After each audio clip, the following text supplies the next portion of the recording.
Okay, so now we're going to look at graphing rational functions. So right here it says find the horizontal asymptote and the vertical asymptote to help you graph the following functions. So um, I also am going to find the x and y intercept. So for the x intercept, you just, if there is one, you have to figure out how do I make the numerator equal 0. Well, in this particular example, my numerator is 3, and there's no way to make that turn into a 0. So I don't have an x-intercept on this particular example. And then for the y-intercept, you just let x equal 0. So let's go ahead and evaluate the function at f of 0. So I'm going to get 3 over 0 plus 4, which would give me 3 over 4. So when x is 0, y is going to be at 3/4, which would be about right here or so. So I found a single point right there. Then for my vertical asymptote, what I do is I take the denominator and set that equal to 0 and solve. So we take x plus 4 and we set this equal to 0. And it's the restricted value, which is the vertical asymptote. So I'm going to go ahead and solve this. And so we're going to get that x equals -4. So that's my restricted value, and so that creates my vertical asymptote. And it's very important that you have the x equals part right there. So let's see, at -4, so let's see right here, I'm going to draw that and label it. So x equals -4. Now for your horizontal asymptote, that's the one where you compare the exponents of your numerator and denominator. So the degree of my denominator is 1. The degree of my numerator is actually an understood 0 right here. So whenever that's the case, if the numerator power is smaller than the denominator power, it defaults to y equals 0. So it just becomes y equals 0. So we can go ahead and add that to our graph right here. So that would be at y equals 0. Now you can see I already have a point right here, my y-intercept. So I kind of know that I'm going to have a graph here with these guardrails, my asymptotes. I use those as guardrails. So when I graph this, from this point, I'm going to kind of come down and go through that point that I have right there, my y-asymptote, and then I kind of go along the guardrail. And same thing here, I go up and along the guardrail. And that's it. You don't need to find any additional points on that side of my vertical asymptote. Now, most likely my other one's going to be diagonal to this one. It's going to be down here, but it is possible that it could be above the or the yes, the horizontal asymptote. So I need to test a point just to make sure I'm in the right spot. So I'm going to try out 5, or I'm sorry, -5. Let's try f of -5. So we're going to get 3 over -5 plus 4. And so then that will become 3 over -1, which then becomes -3. So at -5, I'm down here at -3, so I've got a point here. And so then once again, I'm going to use, I know that point, so I know where I'm boxed in. And so I'm going to have my graph kind of come along the horizontal asymptote and come down and curve down and then go along the vertical asymptote right there. That's what it is. It's my guardrail to keep me in line. And that is good enough. That's all I'm looking for. Okay, let's try another one. So this one is going to be kind of similar to the last one, except we will have an x-intercept this time. So I take the numerator and set that equal to 0 and solve to find my x-intercept. So 3x minus 4, set that equal to 0. So let's see, we'll add 4 to both sides and then divide by 3 on both sides.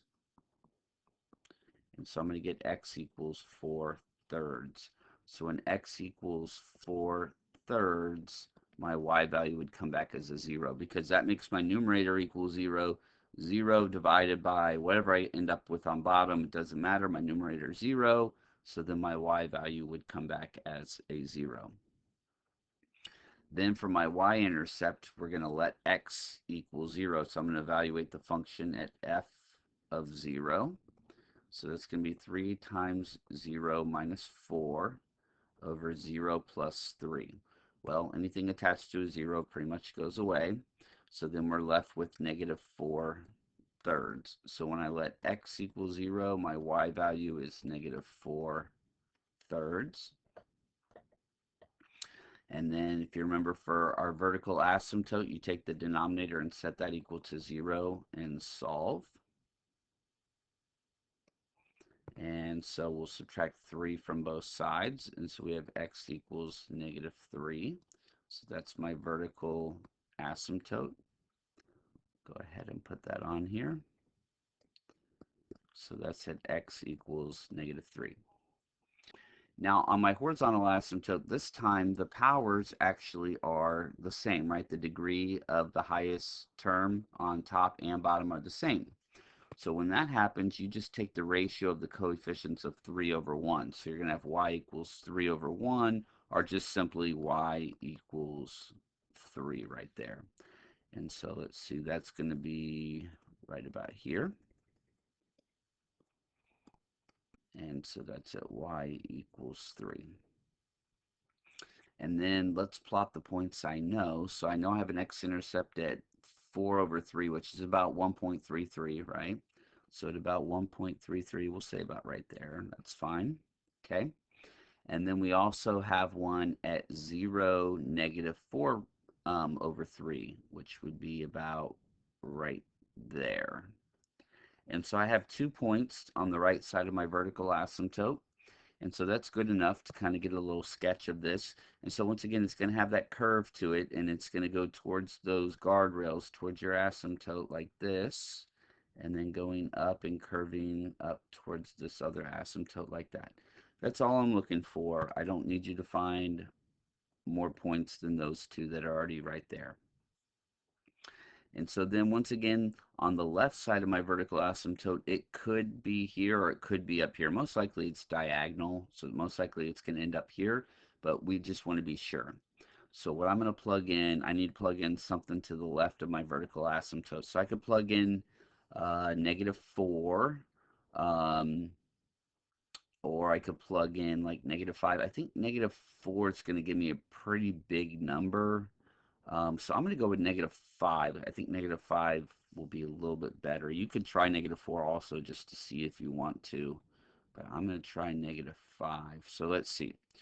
We're going to get 3 times negative 5 minus 4. And then all over negative 5 plus 3. And then as I clean that up, let's see. I'm going to get negative 15 minus 4 all over negative 2. And then I end up with negative 19 over negative 2, which is a positive, and it would be positive 9.5, which is pretty big, but it's still on my graph at least. So that would be about right here. And so if you would have tried negative 4, it would have been kind of off my graph, and so you just would have needed to find another point. And so I could try negative 6, negative 7, negative 8. And as I do that, it's going to come down. And eventually it's going to really get close to that asymptote. But this is fine. This is enough information to graph this. So this is going to, like I said, it's going to curve down kind of like this. And just put an arrow on the end and then just go up and put an arrow right there. And that's fine. I'm not looking for anything more than that right there. So these first two examples were examples with a single vertical asymptote. And so you can expect to see one of those on the exam. Could be like this one, or it might be like the one on the previous page. They're very similar. It was just the difference of the horizontal asymptote where it was located. Um, but the next two that we're going to look at, and you'll have one of the following two on the next two, is you're going to have two vertical asymptotes. So let's just go ahead and fill out our information here. So my x-intercept, once again, you take the numerator, set that equal to 0 and solve. And so let's see, divide by 2, x equals 0. So um, when whenever you plug in 0 for x, you're going to get a 0 for y. Okay. Um, and so then now we want to find the y-intercept. What we do is we just let x equal 0. So we're going to do f of 0. Um, and what you're going to see is you're going to get the same thing because you're going to get 2 times 0 over 0 squared plus 3 times 0 minus 4. So we end up with 0 over negative 4, which is just 0. So you can see that the x and y intercept are going to share the same point at the origin.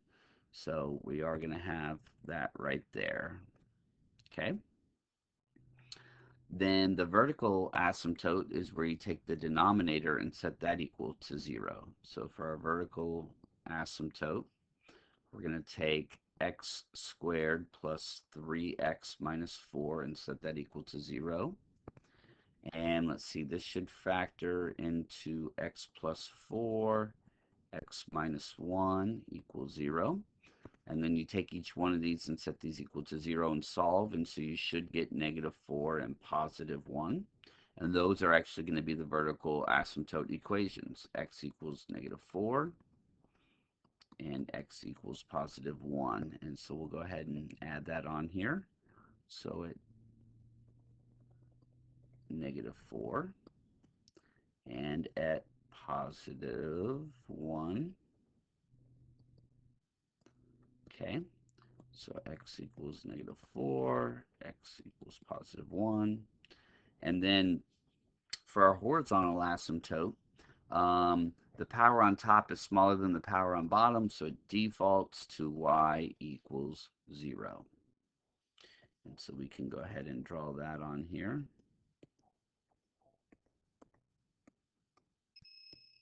So let's see, y equals 0. So we have 1 point in between our x-intercepts. You really kind of need 3 of them to figure out because you're either going to kind of have a U shape or more of a kind of a cubic twist to it, the cubic function twist. And so we need to, there's quite a few points I'm going to need to find here. And then I need to find one on each of the outer side of my vertical asymptotes. So let's start with the middle part though. So let's try, I'm going to do f of negative 3. So let's see if I can fit this all in here. This might be a little tough to fit it in here. So let's see, f of negative 3. So I'm going to get 2 times negative 3. And then on bottom, I'm actually going to use the factored form right here because this is the denominator factored right here. That's going to make it a little bit easier for me to fit everything. So if I plug in negative 3, this would become 1, and this would become negative 4. Okay, so I'm plugging it into the factored form. It's going to be a little bit better for saving space. So let's see, I'm going to end up with negative 6 over negative 4, which is then going to be positive 3 over 2. The negatives cancel out, and then also the 6 and the 4 reduced to 3 halves, which is 1.5. So at negative 3, I'm going to be at 1.5, which is right here.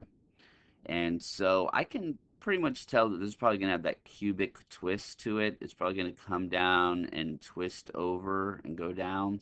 We can find one more point to be sure, but I'm feeling pretty confident about that because I don't see how this would make a bowl shape because if it could open up or down. But just to be sure, we'll just go ahead and do let's do f of negative 1. That one should be a pretty easy one. So let's see, we're going to get 2 times negative 1, and then in the denominator spot, once again, I'm going to use these values over here. So I'm going to get a 3 from when I put negative 1 here. And then over here, I'm going to get a negative 2. And so let's see, I'm going to end up with negative 2 over negative 6, which then would reduce to 1/3, positive 1/3. So 1/3, which should be about right there. So that makes sense that this is going to kind of have that kind of cubic twist to it. So I'm going to kind of come down, kind of twist, and then continue to go down like that. And we're going to look at another example. The next one will probably actually have more of that U shape to it, but this one kind of have that little twist to it. And then now I need to test a point on the left side and the right side of my vertical asymptotes. So let's do negative 5. That would be a good one. So 2 times negative 5, and then my denominator, let's see, negative 5 plus 4 is negative 1, and then negative 5 minus 1 is negative 6. So let's see, what do I end up with here?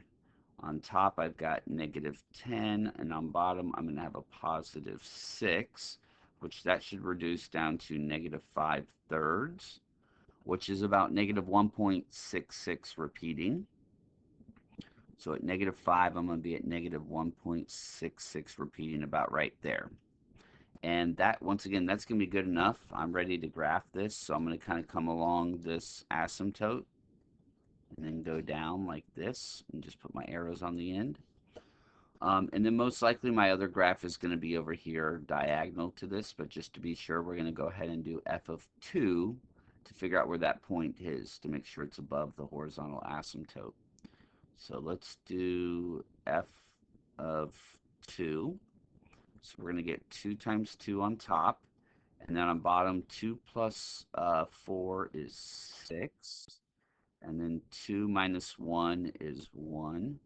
So we're going to end up with 4 over 6, or basically 2/3. So that's going to be right about right there. And then we're ready to go ahead and graph that part of it. And so we'll just kind of come down that vertical asymptote, swing through that point, and then go along the bottom horizontal asymptote like so. And there we go. All right, so I have one more that we're going to look at that's going to be similar to number 11. It'll kind of be same idea. We're going to have two vertical asymptotes. Okay, so looking at the source one to find the x-intercepts, we need to see if there's a way to make the numerator equal 0. So x squared minus 1, can we make that equal 0? And actually, yes, it's factorable. It factors into x plus 1, x minus 1. And so in this case, we actually are going to have two x-intercepts. We're going to have one at negative 1 and one at positive 1. So we have an x-intercept at negative 1, 0. We actually have another one at positive 1, 0. Those are the two values that will cause this function to equal 0.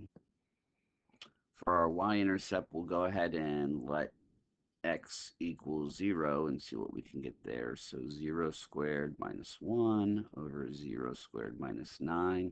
So these 0 squares just basically go away, and we're left with negative 1 over negative 9. The negatives cancel out, so we're going to have 1/9. So when I let x equal 0, y is going to equal 1/9. And so that already kind of helps me figure out what the middle is going to look like probably. We'll plot those in a second. The vertical asymptotes, you take the denominator and set that equal to 0. So x squared minus 9, we're going to set that equal to 0 and solve. So this factors into x plus 3, x minus 3. And so then the first one would be x equals negative 3, and the second one would be x equals positive 3.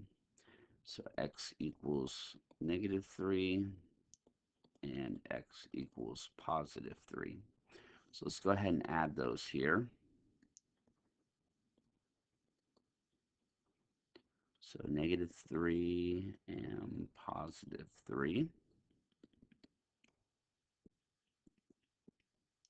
And then for the horizontal asymptote, what you'll notice here is that my powers, when I compare them, they are the same. They're both squared. So what we're going to do here is we'll take the ratio of the coefficients. So it's going to be 1 over 1. So y equals 1 over 1, or we just want to simplify that to y equals 1. And so we'll go ahead and draw that right here. So y equals 1. Okay. So we can see that the points that we found from our x-intercept and y-intercept, so we have x-intercepts at negative 1 and positive 1, and then we have a y-intercept that's a little higher than right up here, a little above the x-axis. So you could find a couple other points if you want, if you wanted to try -2 and +2, but I can already tell it's going to kind of have that bowl shape to it. And so it's pretty flat right there at the top. But anyways, we're just going to kind of estimate where it's at, but something like this, and that's fine. Like I said, you could find -2 and +2 if you really want to. But those 3 points, that's all I kind of ask for, is find 3 points if you have two vertical asymptotes. And from there, just like I said, most likely it's going to either be a bowl shape or that kind of twist to it. So this one kind of has that bowl shape to it. Now I need to try like f of -4 and f of +4. Well, I want to point something out to you, and if you don't notice this, it's okay, but this will make your life a little bit easier. This is an even function because if you look at it, all my powers are even, and whenever that happens, you have an even function. And what does that mean? Well, that means when I try to find f of -4, that would be the same as plugging in +4, because whether I plug in a positive or -4, when I square it, I'm going to get 16 either way. So I'm actually going to find 2 points at once. So let's just plug in 4. So let's see, we get 4 squared minus 1 over 4 squared minus 9. And so then we're going to end up with 16 minus 1 over 16 minus 9. So we end up getting 15 over 7. 15 over 7, which is a little bit larger than 2. You can put it in the calculator if you want, but it's like 2.14 or something like that. So at 4 and -4, I get 2, a little more than 2. So just about right there and about right there. Okay, so this time they actually are side by side instead of diagonal, so that can happen. And so now we'll go ahead and graph this. So you kind of go up along your vertical asymptote, down along your horizontal one. Same thing here, come down and then go right there. Okay. All right, so that is the rational function examples on the review. There were 4 of them, but on the exam you can only expect 2 of them. Okay, so you'll have one of each type, one with 1 vertical asymptote and one with 2. And I'm going to go ahead and start another video for the last couple questions.